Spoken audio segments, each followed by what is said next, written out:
There, the fight begins in Texas, where Republicans are looking to implement some of the most stringent, or whatever, voter ID laws in the country. But this is a conflict hardly contained to the Lone Star State. Voter suppression battles are brewing all across the country. I talk about them every night.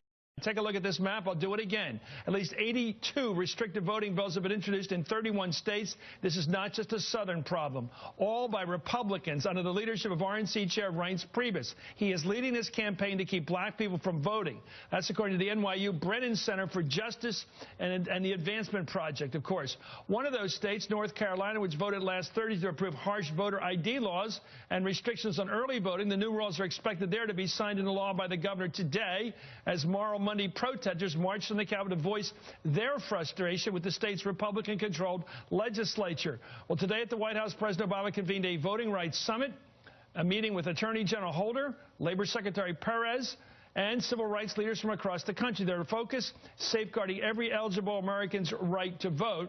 There's Al Sharpton, my colleague, right there in the back. Joining me right now is Urban League President Mark Morial and Leadership Conference President Wayne Henderson. Both were part of today's White House meeting. Mark Morial, thank you, sir, for joining us. Thanks, and I shortchanged you. We were right in the middle of the Zimmerman trial down at the Essence Convention. You guys shortchanged, so you start out tonight.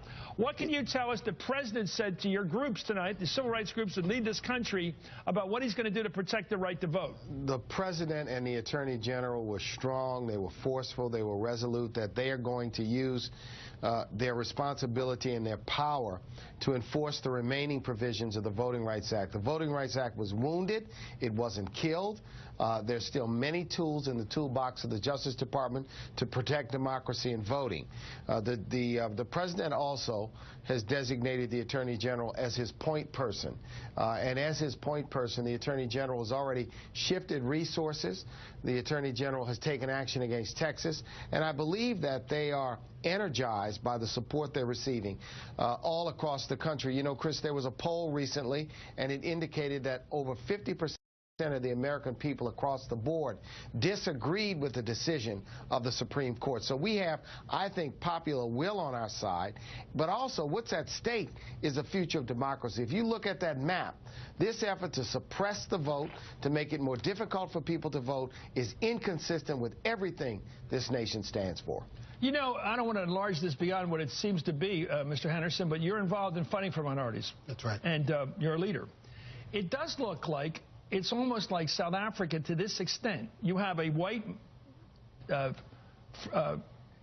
what's the word, feeble minority. It's losing its majority status.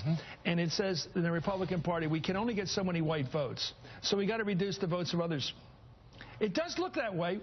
Only maybe you're not partisan, but only Republicans have pushed this in these 31 states. No Democratic legislature. You got to look at the pattern here. You're talking about profiling. I'm sorry, Republicans do this stuff. Look, you've stated a point. In fact, I can't challenge that. I think, though, the president today did something that was really important.